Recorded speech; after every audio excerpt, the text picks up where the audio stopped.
Most of the demonstrations were genuine. People really were upset. But something else happened too. The party boss told members to gather and listen to the speech.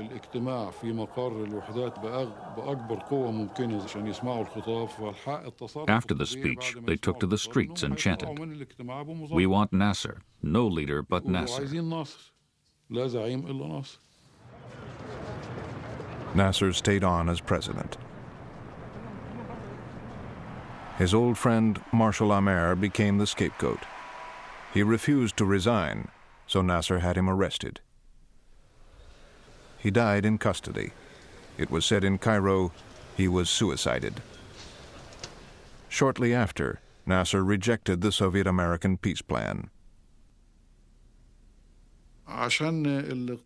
Nasser could not bring himself to accept the peace plan.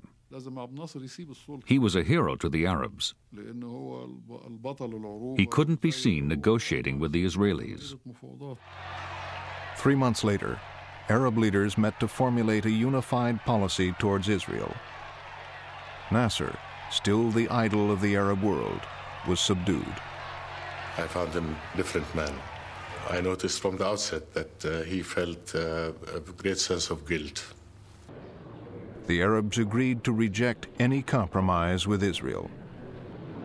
The decision by the Arab countries not to negotiate with Israel, not to make peace with Israel, and not to recognize Israel. With no recognition, no negotiation, and no peace, it was only a matter of time before war would break out again.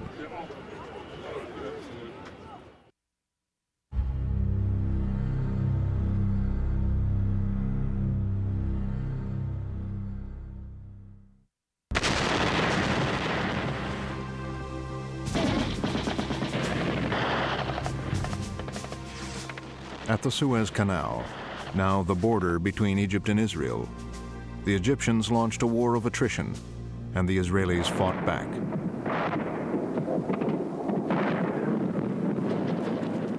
With growing casualties, political attitudes in both countries hardened.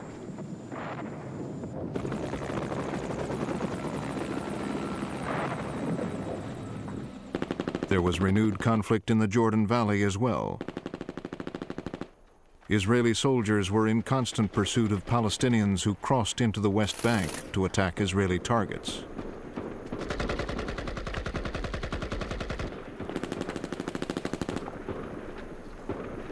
There was no talk of peace.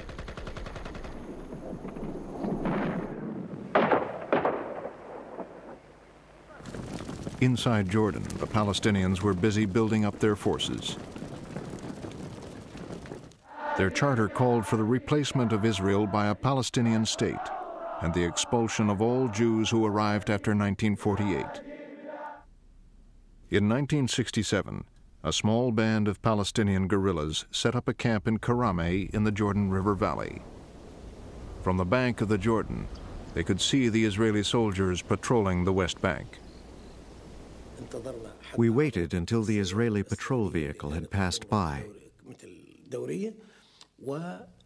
Then we started to cross the river.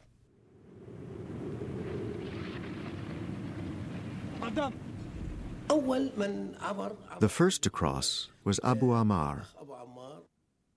Abu Ammar, or Yasser Arafat, was an engineer who became one of the founders of a resistance group called Fatah. This was their first crossing of the River Jordan, launching their campaign to establish a Palestinian state. We know that is not easy. But we are ready to pay the price. On me, the water of the River Jordan came up to here. On taller people, of course, it wouldn't come so far up. Now, Arafat is short, and the water came up to his shoulder. He had his clothes on top of his head, and he waded slowly, slowly. If he slipped, he would fall, and everything would get wet, especially his gun. Beyond the river, in the occupied West Bank, the Fatah guerrillas set about recruiting and training small resistance groups to strike at Israel.